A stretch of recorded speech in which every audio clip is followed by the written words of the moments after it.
Hey there and welcome back to the Daily's Double Shot. I'm Andre Stackhouse. And I'm Marina Taylor. We're really excited to be back for the new school year. And check out our snazzy new set. No, don't show off the set. That spoils the illusion. Well, there we go. To kick things off, we'll take a look at a unique beekeeping class offered only over the summer. Then we briefly look at a digital and experimental art project that just took place in the Arboretum. We'll take a glimpse into a new study on depression, how it affects people in a college-aged group. David Christman will review Ben Affleck's Argo in his latest edition of Film Focus. And while we've all seen it, some of you may have not, we'll take you on a tour of the brand new hub. All coming up on the Daily's Double Shot. Both of you give me a thumbs up.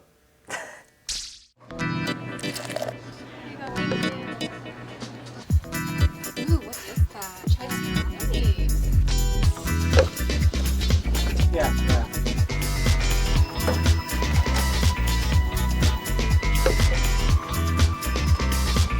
I'll see you there. Okay.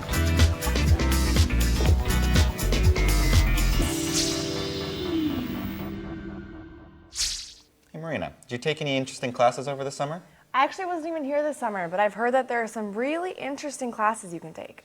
One of our reporters took a look at a unique beekeeping class offered only over the summer. Roll the clip. Many say that summer quarter feels strange. Things are just a little different. Fewer students walk campus. Freshmen wander around during orientation. The weather's actually nice, and the classes can be a bit, dare I say, fun.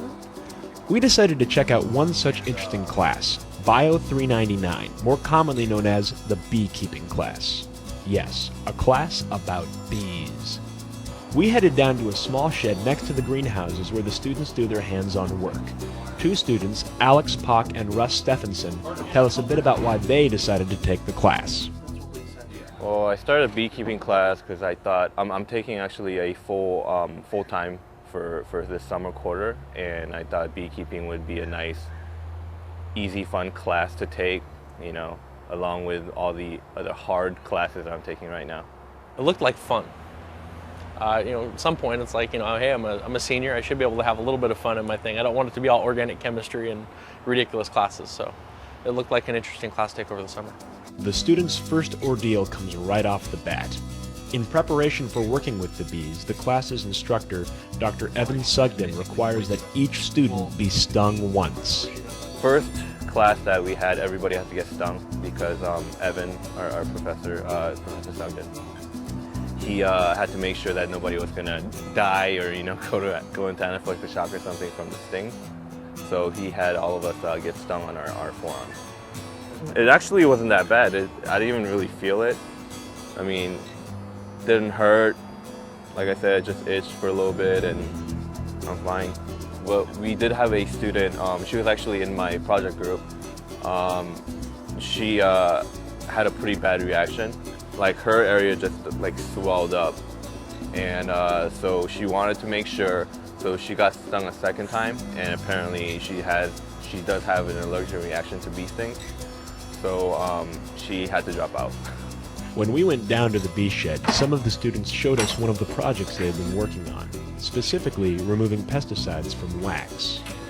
Because the wax that is available commercially for use in the hives has all been contaminated with pesticides over the years. And so what we're doing is trying to figure out a way, we're trying to render the wax down and trying to work out a way to purify the wax and get the contaminants out. So what this will do is melt down some of the wax that we have coming out of our hives, along with some natural comb wax that we've gotten from like hives that we've pulled out of homes and whatnot, so that we can have them send out samples and have them tested.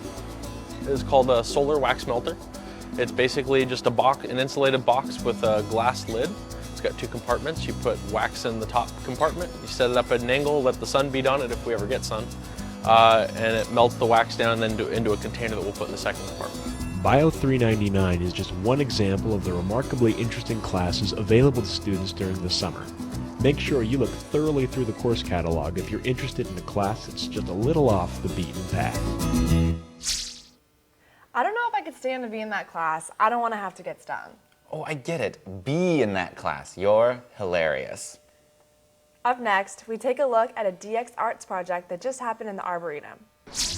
The Washington Park Arboretum is a popular weekend destination, and for this month, the venue of a project by Abby Aresti, a a UW graduate student in the Digital and Experimental Arts program. Marilyn Cohen of UW's College of Education tells us a bit about her experience visiting the exhibit. Read about the music installation, and my friend and I thought it was a gorgeous day and a perfect day to come out and appreciate what this student has done. The project is titled Paths to Music of Trees and has rigged trees at select locations with speakers that play an interesting mix of sounds. I didn't really have any particular expectations. It just sounded like a really cool idea, and so I thought it would be a fun thing for us to do because the day is so especially gorgeous. While many came to check out the exhibit, others may have been surprised at the park's change of tone. When you go to the different sites, I think you really capture the feeling of the site that you're looking at. Some of the sounds that you would be experiencing are magnified, and it's one of the beauties of what she's done. The exhibit is here for the rest of October, so if you're in the Arboretum on Wednesdays from 3 p.m. to 6 p.m., or on the weekend from 10:30 a.m. to 1:30 p.m., you just might hear some music of trees. DX Arts may be a small program, but they always seem to be up to the coolest projects. In other news, a report was recently released about depression and suicide in collegiate age groups. We took a deeper look at depression here at the UW. On a campus as large as the University of Washington, students can often feel overwhelmed and out of place. Two common contributing factors to depression and suicide. Danny Dawson, a senior who was diagnosed with depression his sophomore year, elaborates. Everyone's coming into college. Lots of people are away from home for the first time, bombarded with classes that are hard. Everyone's smart. You're living in a place with someone you don't know if you're in the dorms. And then your friends from high school who might have been your support system before are off in their different parts doing their own thing. And just a lot of things can just kind of overwhelm you. Along with the stress of going to school, Washington State in particular has a higher than average suicide rate. Anil Kumar, Director of Mental Health at Hall Health, agrees that the high rate is associated with the gloomy Pacific Northwest weather.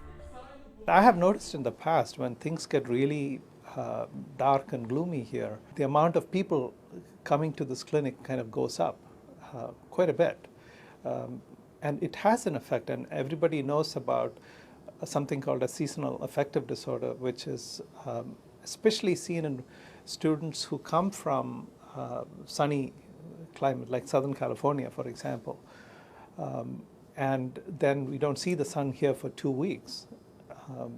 So that can impact people's moods and sleep and eating and all kinds of complications. Students with depression often feel alone and fear reaching out, but the University of Washington campus offers a variety of resources. Hall Health holds group therapy sessions. When you come to a group, what happens is that as a therapist, I can tell you, you're not the only one, but if you hear it from 10 of your colleagues, that my struggle is the same as so-and-so struggle, then they begin to kind of accept themselves as they are, and then it's very uplifting. Another campus resource is Active Minds, a club focused on changing the way people think about mental illness, including depression. We're a mental health awareness club, so what we're all about is raising awareness on UW's campus about mental illness and reducing stigma associated with mental illness. Active Minds is a great club that I started going to after I started having these symptoms of depression and stuff, and basically it's all about awareness of mental illnesses, especially on college campuses, which was my situation. It's not a support group in itself, but it can provide those resources for you. Danny wants others to understand the severity of depression, and for those who need help, to reach out. It is an illness, it's not an emotion. Once it starts hindering your lifestyle, then it's not just an emotion anymore, it's an illness, and it's affecting your ability to live your life. If you're feeling suicidal thoughts, then you just need to reach out to someone, because I know when I felt that way, I thought no one would listen, I'd be ashamed, embarrassed, like my parents would want to disown me, like, why are you feeling this way? There's no reason. And basically people are just way more accepting and supportive than you think they're going to be. For resources and information about depression, visit Hall Health or the Active Minds Facebook page. It's good to know that there are resources out there for people who may be struggling. On a lighter note, David Christman recently reviewed Argo, a new film starring and directed by Ben Affleck. Hello, I'm David Christman, cinema studies major, and I've done a bit of work in the film industry. And welcome once more to the Double Shots Film Focus. Today, we're going to take a look at Argo, directed by Ben Affleck and starring himself alongside Bryan Cranston and many other talented actors.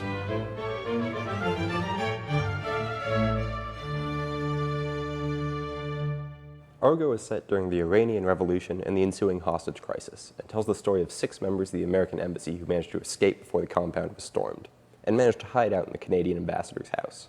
The CIA is alerted, and exfiltration expert Tony Mendez, played by Affleck, is called in to get the Americans out. He comes up with the only cover story that is deep enough and improbable enough to get the Americans out. There are film crews scouting Iran for a location to shoot a sci-fi Star Wars knockoff in. The name of the movie they're pretending to make? Argo. You need a script? Argo. Science fantasy adventure. Moonscape, Mars, desert. They need an exotic location to shoot. You need a producer. If I'm doing a fake movie, it's going to be a fake hit.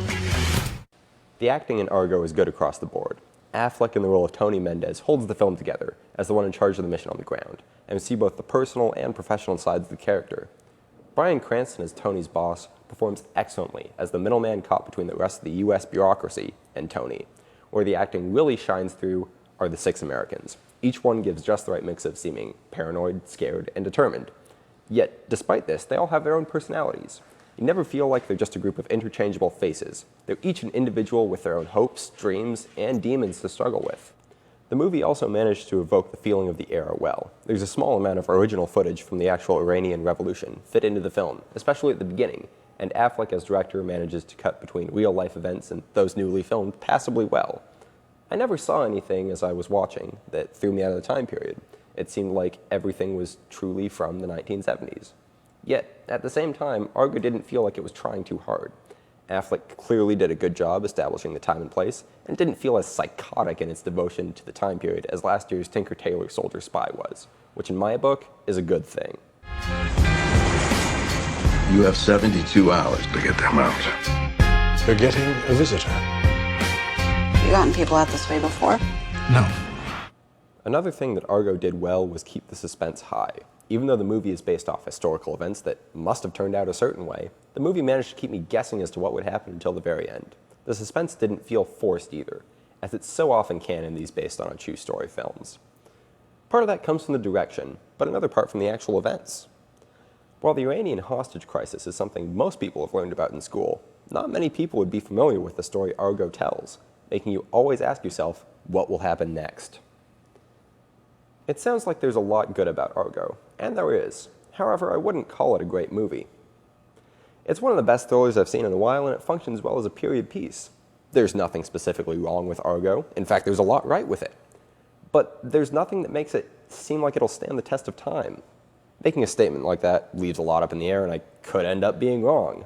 But while I think Argo is a very good film, I don't think it'll be remembered as something special in 10 or 15 years. I'm responsible.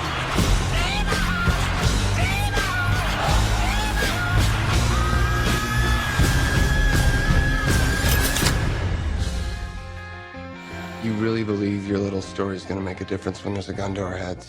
I think my little story is the only thing between you and a gun to your head.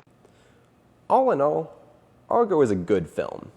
It's a great thriller, and a good movie overall. Everyone in it does their jobs well, especially Affleck, as both lead and director. If you want a good, solid film built on suspense, then Argo will fit the bill. Just don't expect it to be the most amazing thing you've ever seen. Argo opened today, the 12th of October, and is rated R. I've seen The Hub. And I've seen The Hub. But for those of you who may not live 5 minutes away from campus, we got to go on an exclusive tour of the new facilities. Let's check it out. The Hub is finished at last. For many students, the Hub has been a building sectioned off from the rest of campus by a chain-link fence. But many remember a bustling facility brimming with student life. The new Hub promises to be that and more. and we got to take an exclusive tour of the building. But before we get to that, we were able to sit down with Hub Director Lincoln Johnson and ask him some questions about the facility. Basically, we opened up the building. So if you were in the old Hub, we had 3 narrow hallways that were built in 1948 and opened in 49 and then expanded in 1952. But the students that were on the planning committee really wanted us to open the entire facility up so we could allow even more daylight, make it appeal, be more welcoming and more friendly to the students that are visiting the building. Before, you wouldn't see any daylight unless you happened to be on the east or west side of the building. So when you walk in, sunlight or maybe cloud light will actually spill into the building, and it looks friendlier. The other things we've done, the building is certainly more accessible. All the entrances are accessible for our students with disabilities, our community with disabilities, in terms of getting into the building. It is more sustainable in terms of energy, in terms of use of materials. Everything that we've done around this project was designed by the student and faculty and staff committee that said we wanted to make this place better for the community, friendlier, more inviting, and a place where the community would say, this is in many ways our home away from home, and what happens in this building is all due to the community that comes through. We don't plan it. We facilitate it, we advocate, we'll support, we'll aid in any way, but really it's based on the students who walk through our door, the organizations that are active, and student government, of course. I can't wait on the 24th to actually see the people walk in, and because I've brought students through the building for the last 2 years, and to walk into the atrium and to look up and go, oh, this is not the old Hub. This is the new building. This really is for the next generation. And into the new building we go. Guiding us on our way is the Hub's Manager of Service Operations, Layla Samasi. Let's start the tour on the first floor. We are on the first floor of the Hub. The Hub has 5 floors in total, and we're actually looking down the first floor street, the main street of the building. The main street of the building will be populated with furniture and hopefully with a lot of activities and students visiting us. And it does house many offices and services accessible to students, faculty, staff, and the community. We are still on the first floor of the Hub in the main lounge. The main lounge of the Hub is an informal gathering place for students, staff, and faculty to come meet, drink coffee, get together, have discussions, and create community. This is the last place on the first floor of the Hub that we're visiting. We are on the south end of the main street in the Lyceum. The Lyceum is a multi-purpose performance space that can house theatrical performances, concerts, lectures, as well as banquets. After seeing the sights on the first floor, we jump up to the second. We are now on the second floor of the Hub on the main landing in the second floor lounge. Behind me is the mural from the old Hub that was preserved and protected inside the building during the construction. The second floor actually has many offices and meeting rooms as well as the ballrooms. We are in the Hub ballrooms. The Hub ballrooms are a multi-function space. There's actually 2 sections to the ballrooms, the south and the north, that can be combined into one large space. There's about 17,000 square feet of space in just the 2 ballrooms with 2 pre-function spaces.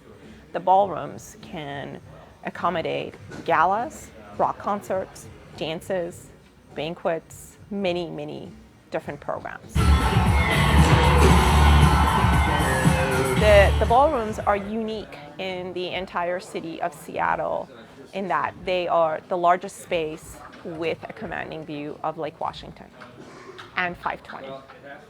After seeing the ballrooms, we move up to the third floor, the highest in the building.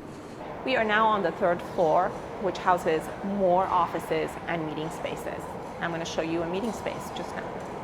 We are now in room 332, one of the many meeting rooms available to students. Room 332 houses a built-in projector, built-in screen, and has beautiful views overlooking the Hub lawn onto Allen Library. We have now been to the first floor, second floor, and third floor, and we will be heading down to the ground floor. To the ground floor we went, one story below the main entrance of the Hub street. We are now on the ground floor of the Hub. To my right is the University Bookstore and the salon Scissors Edge. To my left is the Husky Den, which we'll be taking a look at next. The Husky Den is the eating area inside the Hub. There is ample space for seating, and the dining hall is constructed similarly to the 8, with multiple venues. You will find Subway, Pagliacci, pasta options, salad, soup options, burgers and fries, as well as Southeast Asian dishes, as well as etc. Behind me for snacks. Etc. is kind of like a convenience store on campus.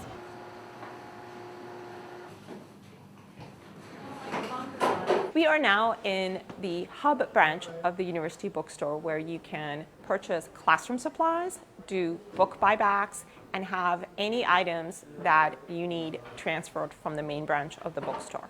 Now we're going to head on over to the Scissors Edge, the salon.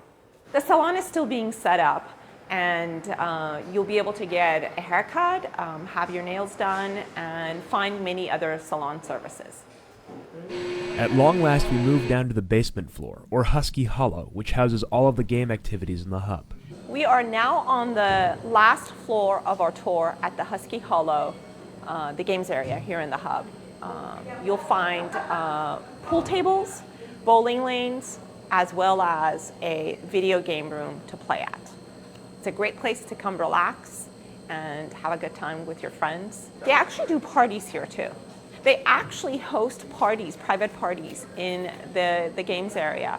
Birthday parties, bar mitzvahs, many different options. But it's a great place to come relax and have fun. We are now at the front desk of the Hub Games area and the bowling lanes. Many people are super excited about getting the bowling lanes back into this building. It's a unique feature. What I love about this area is the recycled and reused bowling lanes to create this beautiful counter behind me. The Hub is now open to the public. And remember, students, it's all yours. The thing I always want to try to highlight is that we have been, administratively, we've been very fortunate and blessed to be the stewards of this project. But that is what we are. We are doing this because of the years of students that have led us to this point. We could not have done this if it weren't for the students who had the vision and motivation and the leadership to carry it through, because we've been talking about this for 7 years formally. That doesn't count the years of informal conversations. So I always want to give the credit where it's due. We are getting the spotlight, but I want to always turn the spotlight back to our student leaders. Well, all that's left to do is settle in. All right, that's it for us. Be sure to tune in October 26th for a new episode. And in the meantime, check us out online at youtube.com/thedaily. I'm Andre Stackhouse. And I'm Marina Taylor. And we'll see you next time at the Daily's Double Shot.